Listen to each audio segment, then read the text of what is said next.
So this is Christoph at Dusty Trails 4x4. Over by the door, you see Ozzy, the couch hippo, flopped over from exhaustion after having walked around, I'm going to say, a good solid 10 acres of land. He came, drank a gallon of water, and just flopped over. Here's Nutmeg, doing very much the same thing. There's Cinnamon, also doing the same thing. What's this? Some life. There's some life in Nutmeg. Lots of fun, lots of fun. Say hi, Lorraine. Hi. Did you have a good walk? Oh, yeah. Found a lot of garbage. Yeah, she found some stuff. Whoops, almost lost it.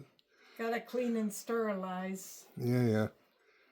What, a spoon, a butter knife, A pot. some other stuff. Surprised what you find buried in the sand out in the desert. So here we go. Look, see? Floor. Yay, floor.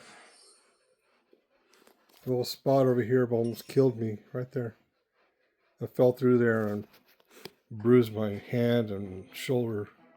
It's kind of out of commission for a day. Oh, there you go. Day in the life. See y'all later.